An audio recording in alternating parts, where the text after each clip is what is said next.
Thanks for kicking back with us. I'm Dre Pao. When it comes to grief, there's a lot of information, and Tammy Adams supports individuals who have experienced an emotional loss. Tammy, thank you so much for joining us. Thank you for having me. It's a real pleasure. I'm really excited to speak with you specifically because we have kind of a similar connection with what really inspired you to get involved in your field of study, which was the passing of your grandfather, and what kind of inspired me to kind of get into what I'm involved with currently is the passing of a friend at a young age. So It's really interesting to have this conversation. I'm curious, before we kind of get into your background a bit, can you talk a little bit about, the loss of your grandfather and how that inspired you to kind of go on the path you've gone on? Well, when I was about 18, my grandfather was dying, and I knew intuitively that he was ready to pass. And I went to the hospital to tell him those things that I really wanted him to know, things that were in my heart. And when I got there, his hospital room was full of aunts and uncles and cousins, and I didn't have the confidence back then to ask them to leave so I could have a few moments with him, and I also didn't have the courage to say what I wanted to in front of him. And so I made a point of getting up the next morning and going to the hospital to say those things. And when I got there, he was in a coma, and later that day he passed away. And so for 40 years, I carried the regret of not saying what I wanted to say on that day. And it wasn't until I discovered the grief recovery method that I found a way to actually complete those emotions and actually set that regret down. So how did you kind of make that transformation? Because I feel like, with the passing of someone, you go through so many emotions, from regrets and angers, and then how do you get to that point where, you come to terms with some peace with the situation you're given? Well, I think if I look at my situation, when I was 18, I didn't come to terms with anything. I did exactly what we're taught. I pushed those emotions down, and I just kind of pretended I was okay. And it actually wasn't until I went through the grief recovery method 40 years later that I realized those emotions hadn't gone anywhere. And I was actually surprised to see how fresh they still were 40 years later. And so then it was learning the small and correct action steps to take in order to not only identify those emotions that I had suppressed, but also to complete them in such a way that I could actually let them go. And it was through the training in the grief recovery method, actually, that I learned all of that. And that's when I realized how much misinformation is out there around grief. And I think it's that misinformation that doesn't allow us to take the steps to heal. And it's also that misinformation that keeps us afraid to ask for help. Can you go a little bit into depth about that misinformation? Because, I think back something specific from my situation. When I first lost my friends, there was a lot of people at the beginning who'd be like, after, a week or so, they're like, don't think about it or don't worry about it. And for me, just intuitively, I'm like, that just doesn't feel right at all. So, and I'm sure you can speak a little bit about how that suppression is just not going to really help anybody. Right. There's actually two things I'd like to address. The first one is any of us who help people, counsel people, support people, move people through pain, are taught the 5 stages of grief. And I think you kind of touched on that: the denial, the anger, the depression, the acceptance. And Elizabeth Kubler-Ross, who actually designed the 5 steps of grieving, designed them for someone with a terminal illness, to help them come to terms with their prognosis.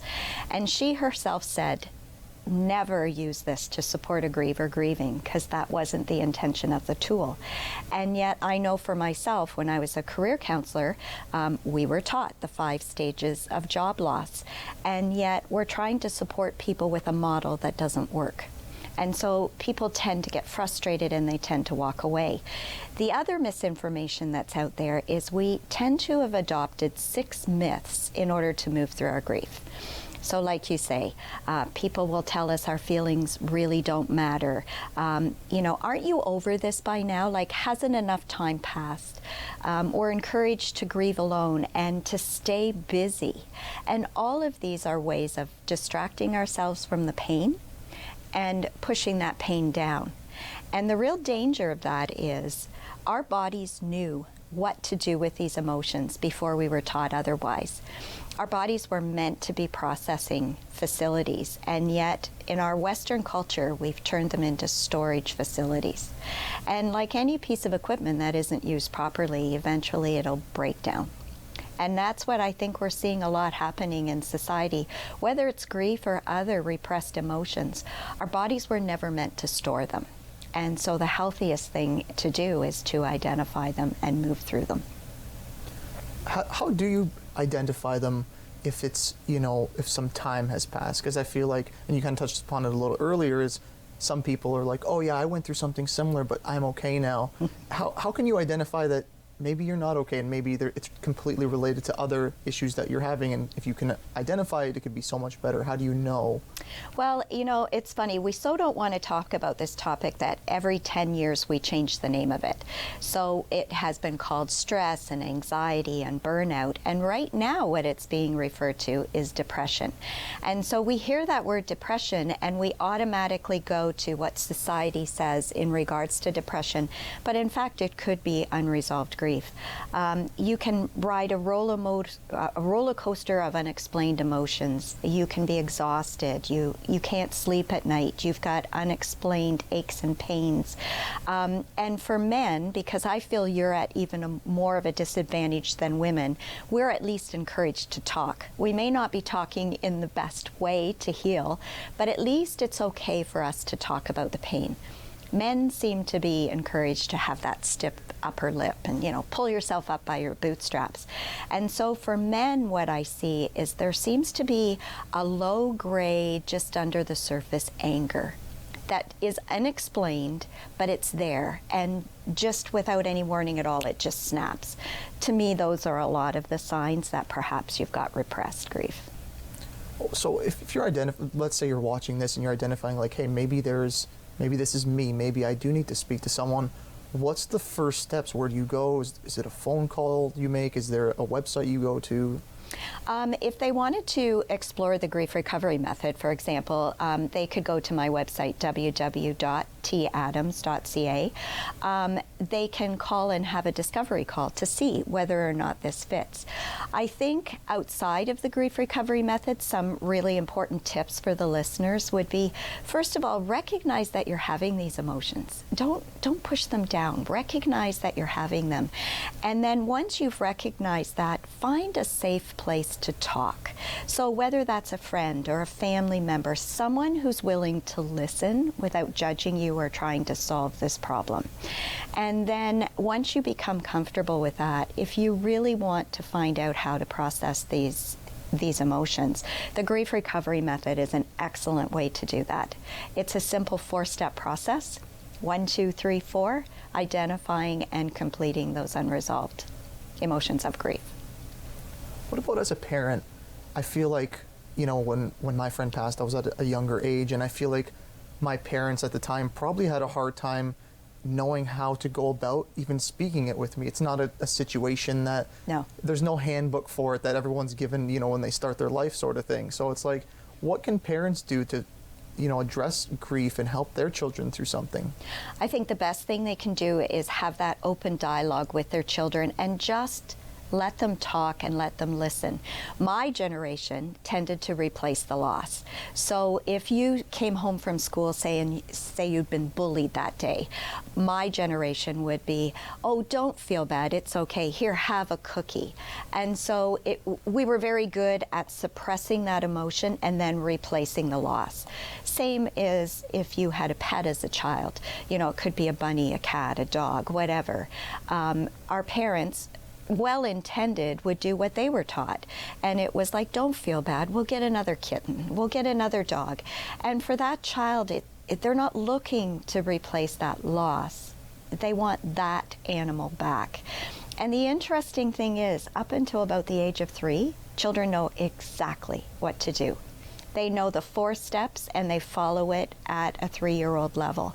But somewhere after 3, based on what we see and what we hear and what we experience, we start to fall into our Western society way of dealing with grief, and that's to bury it, stuff it, and ignore it. How did you get to the point where you were able to kind of transcend the thing that you went through? The point where you're like, wow, you know, you went through those different feelings and steps, and you found that this is something you're going to use to find a career path and be inspired by this loss of your grandfather? It's funny, we're taught that grief, you know, there's this time capsule, and how overwhelming grief can be, and how strenuous it is to work through these emotions. What's really awesome about the grief recovery method is it's fast. So after you identify what the losses are and you choose to move through them, let's say you came to me and said, Tammy, you know, I'd really like to work through these emotions of my friend who died. Say we met on a Monday, I would send you home with about an hour of homework. You would come see me the following Monday, we would complete the process, and it's over. It's really that simple. And I'm not saying that you don't experience a roller coaster of emotions. I'm not saying that part is easy. But the actual way of processing these emotions and completing them, setting them down, it's literally a week per relationship or event until we've worked through all the losses on your loss history graph, and you feel that you're in a place to move on. It's not as hard as what we've been taught. I've had several people go through the program who have said to me, I feel amazing, but it couldn't have been this program because it was just too easy. That's amazing. Yeah. Again, I would love, just before we wrap up, I would love if you can, again, you know, plug where people can contact you, if even send you an email, because it seems like, you know, the fact that it's not this strenuous, stressful process is kind of a relief. A lot of people think, like, is this another job sort of thing? Can you kind of just plug that one more time for us? Absolutely. My phone number is 519-209-1986. They can text or call me. My email is tdadams@rogers.com. And my website again is www.tadams.ca. And I would really welcome any kind of discovery call so that people can have a conversation with me and learn more about the process to see if it's right for them. Amazing. Again, thank you so much for joining us. I look forward to having more conversations with you in the future. Okay, thank you for having me. Absolutely, it's a pleasure. And coming up next, we have a debut song, Don't Let Me Break, by Chris Strei. You guys can check it out right now.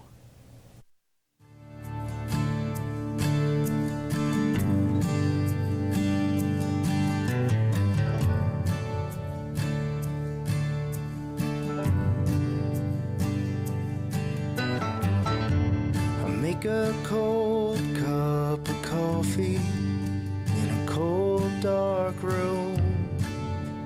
I wake up from my sleep, it's harder to move. Days like this come often, so I pick up and move on. I may not be myself, you see,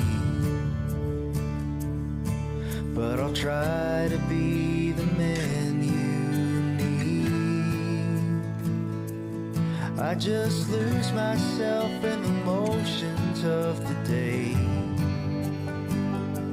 so I just carry around my emotions till they break. Don't let me break.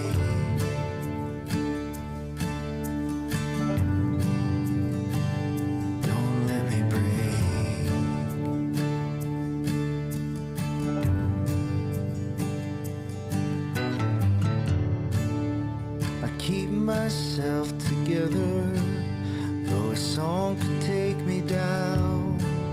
I'm softer than a feather, a king without a crown. Days like this come often, so I pick up and move on. I may not be myself, you see, but I'll try to be the man you need. I just lose myself in the motions of the day,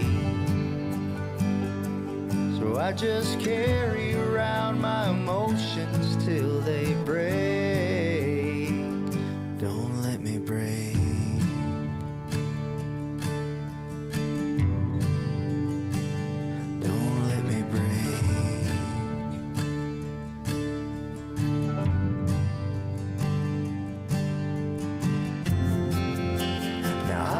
take this out on you. It's me against my head. No, I won't take this out on you. Just let this storm come to an end. 'Cause I may not be myself, you see, but I'll try to be the man you need. I just lose myself in the motions of the day. So I just carry around my emotions till they break. Well, I just lose myself in the motions of the day. I carry around my emotions till they break. Don't let me break.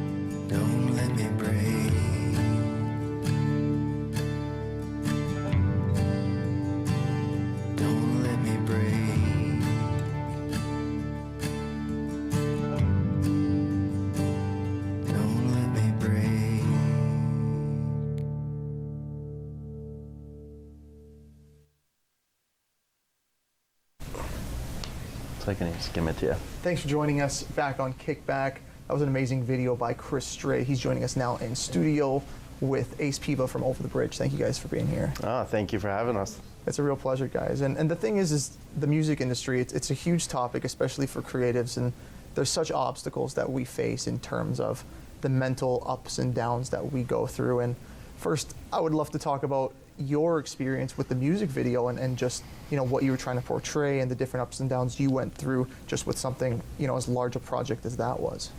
Well, I wrote the song, I think the timestamp on the original Facebook video was like in November or something. I was working on my album, The Moonshine, and I started thinking, I didn't have a whole lot going on other than working behind the scenes, so I started kind of waking up and having a bit of doubt and thinking, is anybody really going to care about this when it's done? Because I wasn't doing anything very significant, and then I wrote that song, and I thought, oh, this would be fantastic for a day like today.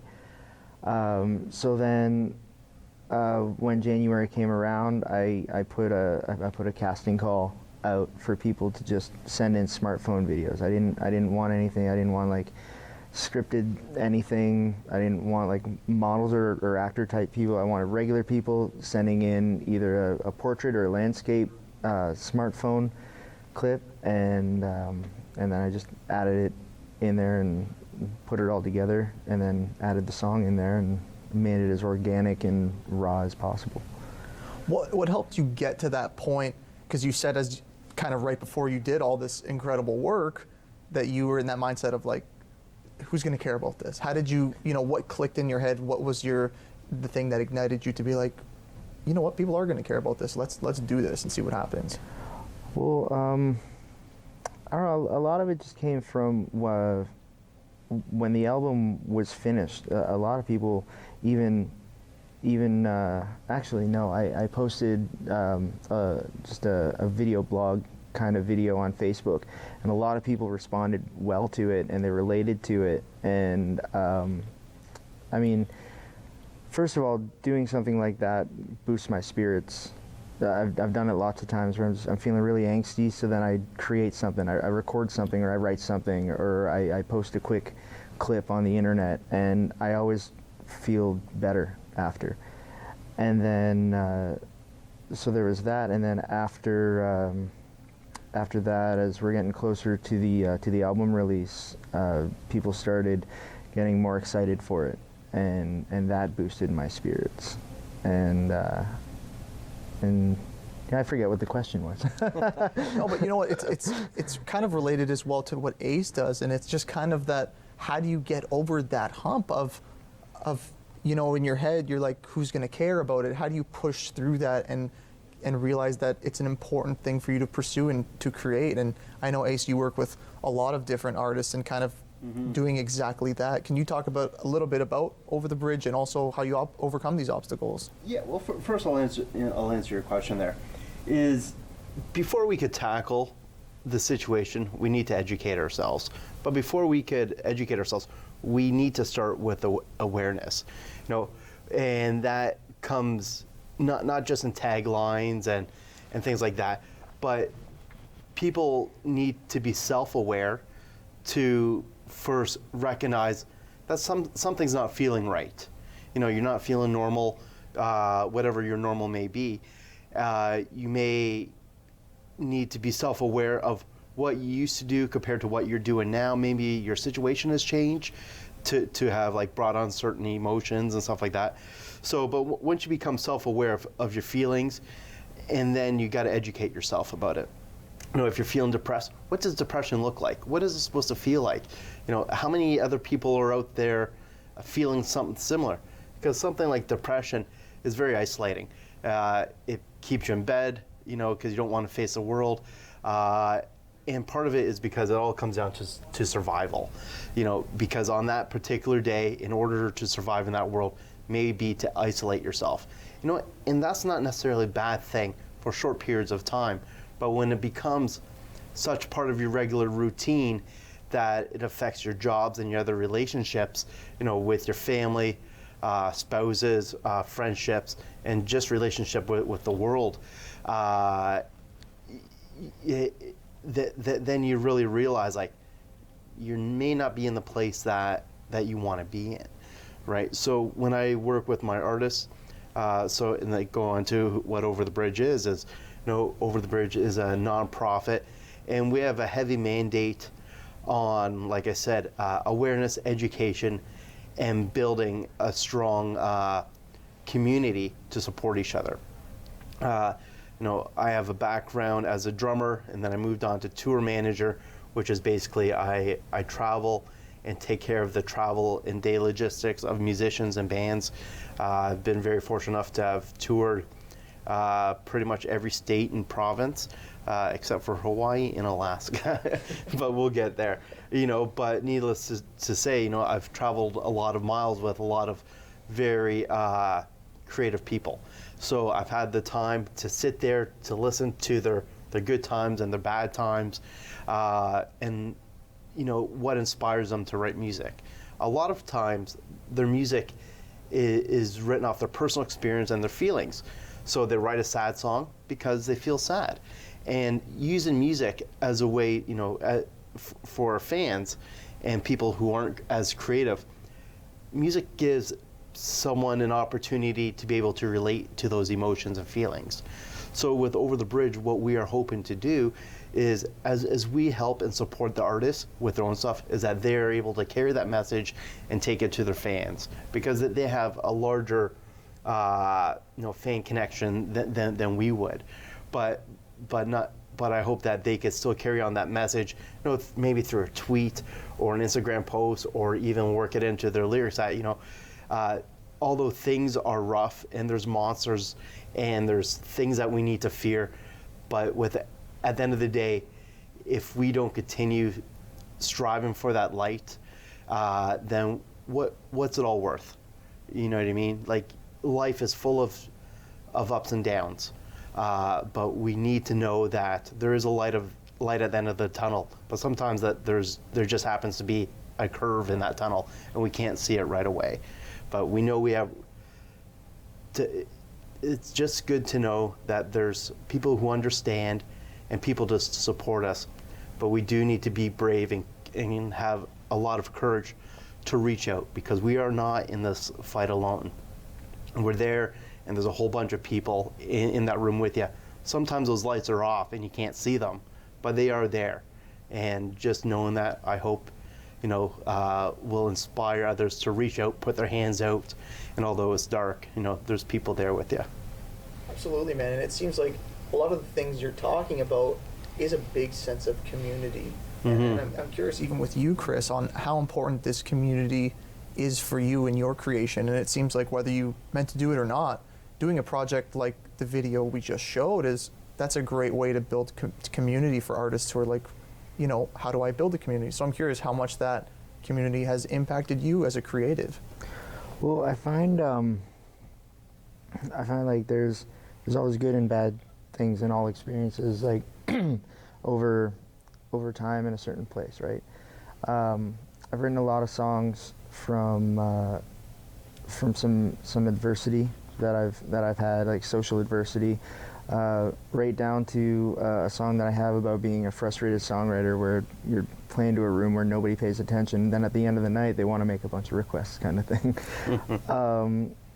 And then like on the good side of that, like I've got a lot of great family and friends that you know I've tried to give up a couple times, like not in the last 5 or 8 years or so, but I know when I did, it was I had a bunch of people telling me not to and changing my mind, and especially over the last maybe half decade, I don't even consider that, because I have enough people where when I need it, it seems like life brings them around a bit. Like I saw Steve Harvey had a speech on his show one time where he was really down and out, and he was ready to call home and go home, but he checked his voicemail instead, and he happened to have a voicemail asking him to perform at the Apollo, and he couldn't get to New York. So then he thought about it and he checked it again. He's like, oh, maybe he means next Sunday. And then there was a new voicemail where there was a gig for him that would pay for the plane ticket to get to New York, so that he could do the Apollo. And then one thing led to another. He ended up being a host of the Apollo. So it's stuff like that in terms of community. It just seems like whether anybody knows that you're going through something or not consciously, there's something. If you look at the signs right, there's life will bring those people around and those opportunities. You have to be open for them, and that's the philosophy that I've started taking. Like, if I have a bad time, there's something awesome around the corner soon. Very similar to the laws of attraction. You know, you manifest it, you put it out there, and whether it's positive or negative, that's what you'll get back. Yes. So if you put that out, like, hey, you know what, I need to address something. Yeah. I need to talk about something. If it doesn't come out and no one could hear you, then there's no way that people can help you. Yeah. But even if you put it out there in your own little world, whether you're just talking to yourself, there's a good chance that will come through for you. Yeah, and a lot of what helps me if there's a tough time is, like, not necessarily religion, but just having faith. Like, if something's bad's happening right now, it's happening for a reason. You might not know and realize what the reason is, but something good's gonna come out of it if you have faith that something good is gonna come out of it. And that's actually my approach to community and everything. And I love that I had as many people interested in the video that I did, because I feel like it's connected a bunch of people with me a bit more. Absolutely, man. And Beautiful. I think it's super important to have, you know, that conscious thought and have that optimism towards life, because for me, the alternative just is not, it's not as healthy for you, and you start to realize that through your own practice. And I'm curious, you, Ace, working with so many different artists in this realm, how do you deal with an artist who would love to be in a similar position as Chris, where they have that mentality and that vision consciously, but they've never been there before? How do you kind of help guide an artist to, you know, see the light of things and see the optimism side of things in music? First, I ask them to do things that are very obtainable, something that's in their wheelhouse. You know, if someone's never, you know, driven a transport truck, I'm not going to ask them to do that the very, very first thing. You know, you're going to ask them to do something that's, you know, easy goals to get. Right. So it might be, let's start off with writing a verse or a chorus. You know, in a lot of recovery and therapy, you know, journaling is a huge thing. What do you think songwriting is? It's the same thing, but right. but with a couple chords behind it, you know. And as the old country saying, a great song is nothing but 4 chords and the truth. So when I work with artists and we have the opportunity, I'll ask them to write about, how they're feeling. I'm not asking them to rhyme things. I'm not asking, just get that out on paper. And then next thing is we'll brainstorm to see maybe who in their circle has maybe experienced something similar. Maybe they've seen it on a post on some sort of social media or a conversation they've had. Anything from colleagues at work to family members. And then we write down a list of people who have. And then I ask, what would be the chances of being able to reach out to these people? Because maybe they won't feel comfortable reaching out to everybody, but there might be one person there. And it's just like, hey, how you feeling today? And then be like, oh, I'm pretty good. How about you? Well, I hope this isn't too much, but I feel like sharing with you. And 9 out of 10 times, it's usually very welcomed, because sometimes, more often than not, the person that they're texting or messaging for help or understanding is often need someone in that position. So back to what Chris was saying, is maybe that person was putting out that energy, putting out the thoughts, and then they've been able to, come together, connect, and realize that they're not alone in that situation. And sometimes some of those initial thoughts turn into such fantastic songs, whether they keep for themselves or if they decide to share it out to the world. It's some of the most amazing music I've ever heard. Just started off with being honest with themselves about how they're feeling and getting it out there. So I'm curious with that creative process. A lot of times in the music industry comes I need to, I'll have a drink to loosen up, or just to get creative, or people go to different substances to kind of, whether it's escapism or find creativity.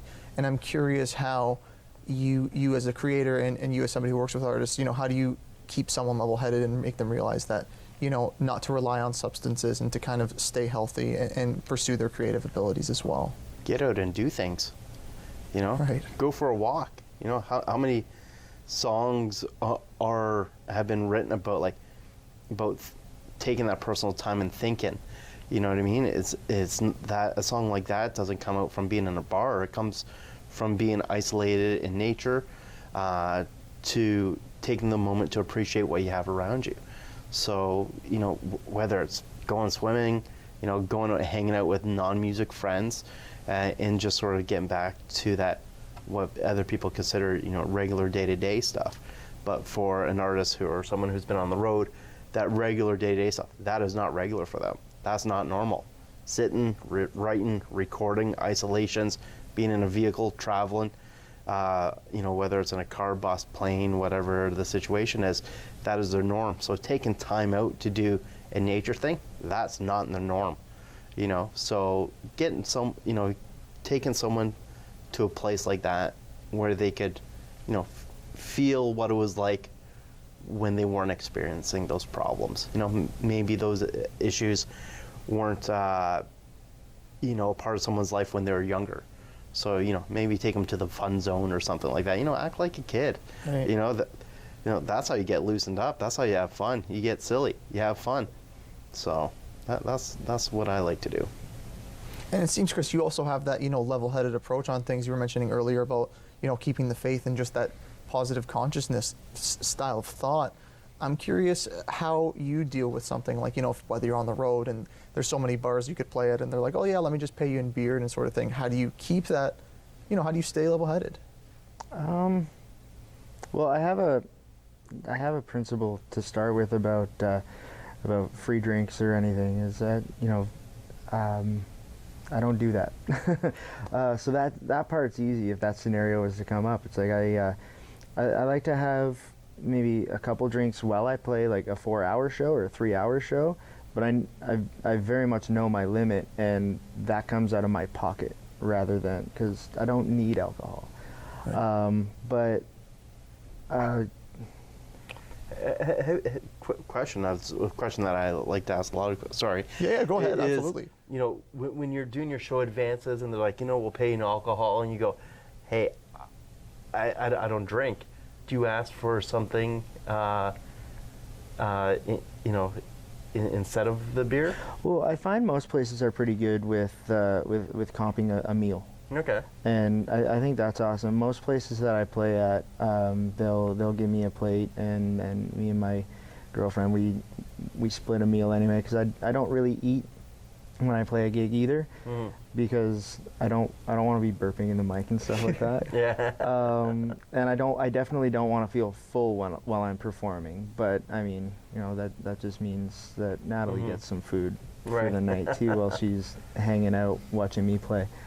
But as an approach, like the level-headed approach to making music and being creative is, I also have a bit of a punk side, where it's like, I'll show you all, like the whole middle finger attitude, and sometimes it comes from there's a bit of a mix of that, where it's like I'll see a problem and like this is how I would want to approach it if I didn't always take the high road above just using a middle finger, right? I want to stay classy to a degree. So instead, I put it in a song, put it all in a song. And then that's how I overcome things. Or, I get inspired by other art. I once had a Spotify playlist on, and there was just this oscillating synth that started, and I kept replaying it, and it inspired me to write something that was complete. It was electronic music. I wrote a country song. Right. And like it's crazy if you're just willing to have that spark from anything, and just find it. Like if you hear the wind hitting some metal on metal, eventually it'll become a rhythm. And just paying attention to what's around you. But I mean, I used to go on bike rides a lot too, so I know exactly what you're talking about with getting out in nature. Yeah, I do that quite often. Yeah. A lot of fun. Is there something, Ace, that you, with working with artists, something that you like that's your go-to to kind of, ignite that creative side that they're looking for, or an activity that they can do even in their own time? Because sometimes it's so easy when you have a little bit of a community, but so then you go home and it's easy to forget or go back into your old ways. Is there something that can help them stay the course that's easy to do? I can't say one thing specifically, because each person is different. So, some people sit down and write music. Some people think, well, that's my music side, I need something else. So they might go to painting or do yoga or something like that. So we'll sit down, we'll talk about what they like, what they don't like, and once again, the easy maintainable goals, right? So we want something that is not too much work to prepare. Maybe if you're into painting, you go to the dollar store once every 3 weeks, get $20 worth of supplies, and you're good. If it's something else, if you need a yoga mat or something like that, that's easy to get, as opposed to give them something difficult. So figure out where their interest lies, and just sort of take it from there, really. What do you guys think is, this is a question for both of you, that is kind of the biggest obstacles that are facing artists today? Because I think, just even talking about them helps an artist watching this be like, oh, okay, that I'm not the only one, sort of thing. And a big one that we kind of talked about off camera was the fact that, 1 minute you think you're the best in the world, and then an hour passes and you're like, oh my God, I'm horrible, the world is ending, sort of thing. And I'm curious, what are other different obstacles you think are super important to kind of touch upon, that we can let artists know, like, it's okay, we're all kind of going through this, and it's normal, and it's going to pass through? Well, I didn't bring this up earlier, but over the bridge, we're wrapping up a study about that, actually. Okay. We've been working with McMaster University. The study's called Post-Performance Mood Response, and how you manage those feelings backstage. So we sat there, we got over 400 musicians to participate in the study, and get data that first measures how they feel after a show. Was it a good show? Was it a bad show? Or somewhere in between? Like you had mentioned earlier, that you go do a gig, but you're sort of background music, and so you could be proud that you played well, but you didn't necessarily connect with the crowd to get that next level feeling. That can be really hard too, because maybe you play the exact same order from your entire song list if you got 3 hours to fill, or even if you're just playing one set. Maybe the crowd absolutely loves you, and at a pub maybe they come up and they buy a CD, or maybe they just drop tips into a cup, or you know, maybe you have the entire room dancing. The next crowd might not. They might not care that you're even there at all. Like they're there for food or just there to see their friends band. It can be really hard. Yeah, it almost plays a trick with your mind, you know, especially when you've crafted, whether it's an original set or a cover set. It's something an artist spends a lot of time preparing for, and takes a lot of courage and bravery to put yourself up on display for criticism, for applause, and you never know what you're going to get because there's 100 reasons why things can go well or things can go wrong. You know, maybe like you said, you play the same set exactly the same, but it's someone's birthday and they're singing happy birthday in the back corner, right? They don't care about you at all. However, you play the exact same set and you happen to have a few people who are out looking to have a good time to get the party going, and that's where the good times roll. You know what I mean? So there's so many variations on why things can go good or bad, but at the end of the day, you know, how do you feel about that performance? And Absolutely. And a lot of it comes down to just take it for what it is. Absolutely. Like that, just kind of roll with it. Like a lot of times I have to do That's that. it. And, you know, And the you know more what, guys, time. it's been such a pleasure chatting with you. We unfortunately have to wrap up, but I look forward to continuing this Yeah. conversation at a later date. we could talk another 4 hours. Absolutely. It's been really great. Thank you guys for coming down. Thank you for having us. And absolutely. And next we're going to be speaking with Ben Strasser, and he's going to be talking about Project Dragonfly.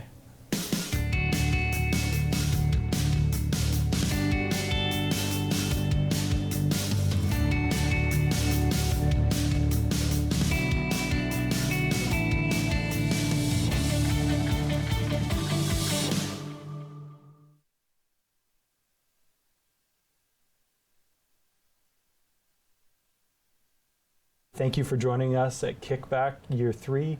We're very excited to have you with us. I'm now joined by Kimberlee of Project Dragonfly. Thank you so much for joining us, Kimberlee. You're welcome.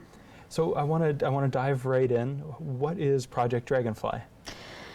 Project Dragonfly is actually the silver lining to the cloud that was hanging over my family when my sister took her own life a couple of years ago. There were a lot of issues with her growing up, and she struggled with anxiety and depression and a lot of things that had gone undiagnosed. And she also had some addiction issues. So that's a whole ball of wax to sort of start. And she did try several times to take her life, but she completed suicide in September of 2017. And I'm a typical firstborn. Something good has to come of this, something awful. And my youngest daughter and I had become involved with Project Semicolon several years before that, and which is a wonderful project unto itself. And the message is very positive. It's about somebody that's made the decision not to take their own life, and their life continues. Project Dragonfly sort of picks up where Project Semicolon would leave off, and you have somebody who's taken that action, and you have all kinds of people left behind to deal with the repercussions of that, and everybody handles it differently. And so I had been at a funeral a couple of years before that, and the minister had talked about how they tell children about death, and it was the story of water bugs and dragonflies, and how after the whole story completes, it's about the water bug turns into a dragonfly, can still see everybody below the surface of the pond, but can't go back to tell them anything. And so he just has to wait for everybody else to join him. So this idea of transformation and somebody still being there, it's just different, was a really positive message of hope that gave me hope. And then it really sort of took its foothold when we were watching some videotapes of my sister that she had made, and right at the tail end of a 2-hour tape, we realized that the first tattoo she ever had was a dragonfly on her foot. And so I went, okay, if that's not a sign, okay. And so it kind of took off from there. And the message is really about transformation, and especially when you're dealing with anxiety, depression, PTSD, CPTSD, whatever the challenges are, A lot of times we think we have to get from point A to point B, and that's not the case. We just have to get through till tomorrow or this afternoon. Whatever measurement or unit of measurement it takes for you to be able to find something positive at a time where you're feeling very dark, that's where Project Dragonfly takes place. Right, and that's amazing, and thank you so much for doing this work that you do for our community. And before we started, we were talking about moving that needle just a little bit, and how conversation is so important. And you had mentioned about conversation, even if it's starting and stopping. Well, you know how that old saying goes, 1 step forward, 2 steps back? There are challenges. People are still uncomfortable with some of the topics, with some of the situations. Project Dragonfly, it's almost like presenting a group of really cynical adults in a room with a puppy, right? Dragonflies are not anything, they're universal symbols. There's a lot of folklore attached to them. Different cultures hold special meaning to them. And it's interesting, in all of the talks that I've gone out and made, and the different community groups that I've made connections with, somebody inevitably, in every single situation, has an aha moment. The idea of even something as simple as, when something comes onto their radar, they'll go, you know, I was in the garden last week, or I was somewhere and this dragonfly kept going. I said, well, who do you think that was? What do you think that means? Dragonflies can become anything, can represent anything to the person that needs it in that moment. And it can be, one of the initiatives of Project Dragonfly is the tattoo stories. And it could be, you know, ribbons or whatever it happens to be to signify some kind of a process that they've made. But I have a friend who's down in the States. He's an ex-army guy. He's got all kinds of tattoos. His version of what a dragonfly tattoo might be, you know, the dragonfly coming in tail first, and, you know, rah! And somebody else could have a very flowery and beautiful one. A dragonfly moment can be anything that somebody needs it to be. And that whole idea is that if the conversation starts and then it stops, it can start again. Right? A dragonfly moment is what it is in the moment that it is. And it can change, because that's what transformation does. Right. And so how do individuals get involved as, like, hearing you speak? Well, it's really interesting, because I had this great idea, and then it was like, okay, now what do I do with this? Because it's not necessarily a commodity, it's a concept.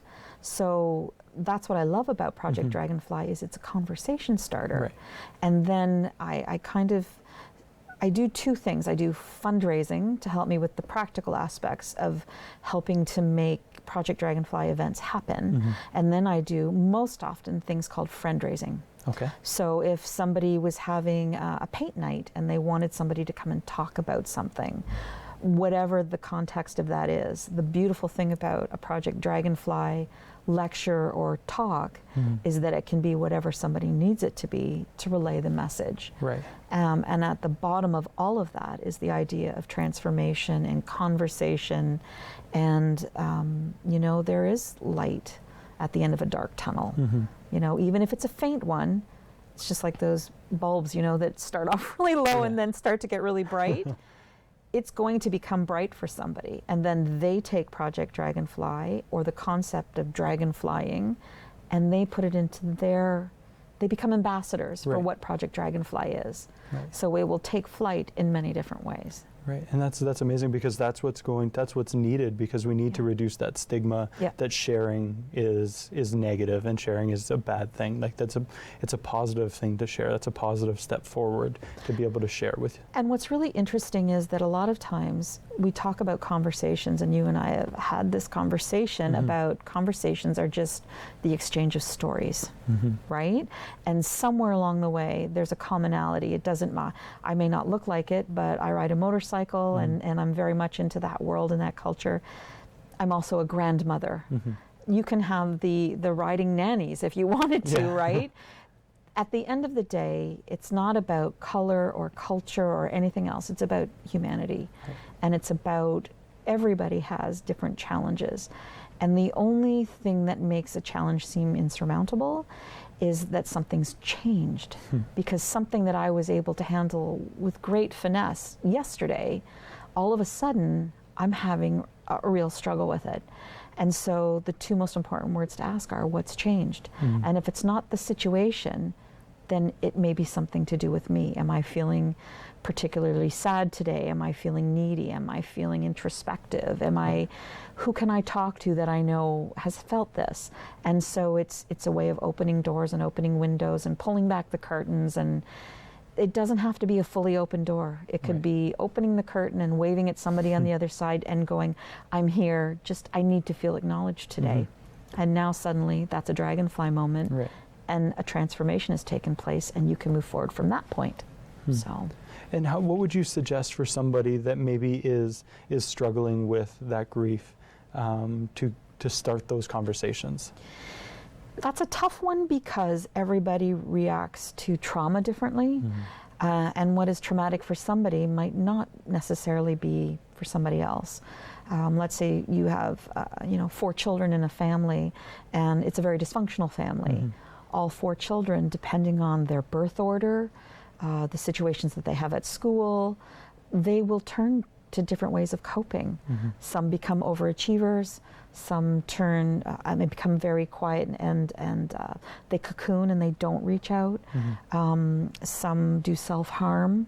It's really hard to know what somebody needs, and everybody asks for help in different ways. And so it's a matter of really society in general being really aware and being very observant about changes that happen in people. Something that somebody normally does, suddenly they're not doing, or something that somebody has never done, all of a sudden they're way out there and doing it all the time. Change can be subtle or they can be profound, but that's usually one of the first signs. It's about feeling free and comfortable enough to open a conversation. And opening a conversation doesn't mean you have to make a proclamation. It can be going to somebody that you trust and saying, do you have a minute? I don't want to talk. I just need somebody to listen. Because sometimes the best conversations are when somebody says nothing and yet you feel completely heard. And you can kind of just get that thought out there, and then once you've thought it through and you've heard it out loud, that's all the change that you really needed, right? And it's really funny because everybody feels they've got these deep, dark secrets, these feelings that nobody else has had. And then they finally do all of the emotional work to get the courage enough to share that even with one person. And the person on the receiving end is prepared for this massive secret and unveiling of this deep, dark secret. And the person tells them and they go, oh, okay. Yeah, that happened to me 3 years ago, and this is how I dealt with it. And all of a sudden, that person, they have a neck. Their shoulders are down. It's such a weight that's been lifted from them. It's about a lightening of a burden. And as always, it doesn't matter what kind of burden it is, even if it's an emotional burden, it's less heavy when you share it. Exactly. And so how could people get involved in your events, like have you come and speak and share? I have 2 main vehicles, well, 3. I have 3 main vehicles of being able to communicate with people. The first is a newspaper column that I've been writing with the Brantford Expositor for years. And that column itself has dragonflied because it started when I was a single parent, and it was about all of the challenges as a single parent and a single woman. And, there, but for the grace of God go I, because you've either been there, done that, or know somebody that's going through it. And there's that, again, that opening of a conversation and that sense of commonality, touch points, connections that human beings make. Then it transformed to I discovered motorcycling, and then it became I'm an empty nester, and then it became I'm a grandmother, and then it became, guess what? I'm all of those things. And every single aspect of who I am changes at different paces. So somebody can read it and get 10 different people could read it, and all of them can get something different out of that their newspaper, own experience. out of their own experiences and perceptions. So my column appears in the Expositor every second Friday. So that's one way of getting in touch with me, getting in touch with who I am and what I'm doing. And a lot of times there are updates for Project Dragonfly through that. Awesome. There are also a Facebook page and a website. I've never done a website before, so I don't say it's under construction. I say it's dragonflying. There are some wonderful plans and some visions for the different parts of that website based on all of the different ways that I see Project Dragonfly partnering with different initiatives. One of which I could say is, I don't know, have you ever heard of the Kindness Rocks project? I have. Okay, so that in and of itself is a wonderful idea and a way of spreading positivity and making connections. Project Dragonfly, we're going to be, and we have started, we started back in September, doing regularly scheduled community event rock painting parties, for lack of a better way of putting it. And usually rock painting parties have a theme where a group of people get together in a community center and they just do rock painting together. It's about saying, okay, tonight's theme is going to be, what do dragonflies look like, or what is a dragonfly moment? And then on the back of those rocks, putting our website. So it's another way of spreading the joy of a different project and spreading the word about Project Dragonfly at the same time. So that's just one initiative through the website. And then the Facebook page is much more current. It's updated several times a day. It's where you'll find current news stories, special posters, information about things that might be happening in the community, and all of the events that Project Dragonfly has. You can reserve spots for them, find out about them, communicate with me through that vehicle as well. It's much more instant and regular. The website will be updated as I have the time, because I schedule time for spontaneity. So it's a matter of, you find the priority, and if it's important, you make time for it. And that will come. The best way is a combination of all three. Yeah. Amazing. Well, thank you so much for coming in today and sharing your story, as well as this beautiful project that you've created. Thank you very much. So for more information about Project Dragonfly, go to their website or check their Facebook page, or the Expositor as well. Check your article, and we'll be right back.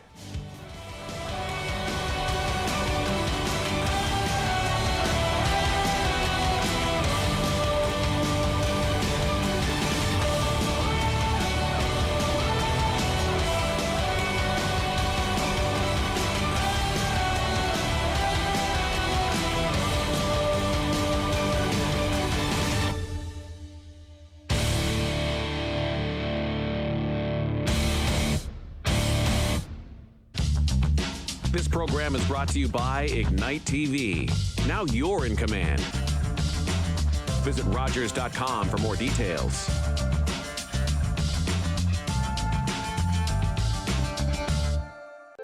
Call the Rogers TV viewer response line, email us, or connect with us on social media. Looking for great seats to all the action? Rogers Super Sports Pack delivers. With NBA League Pass, get up to 40 out-of-market games every week, all season long. More dunks, more slams, more to love, live in HD. NBA League Pass, part of the Rogers Super Sports Pack. All this for only $35.95 a month. Order through your remote on Channel 431 or call 1-888-ROGERS-1 today. Whether it's in the kitchen, Bibimbap. Bibimbap. There you go. I love it. Or at the table. Let's get rid of all of those cards. Keep two. Natasha McKenty serves up fun and interesting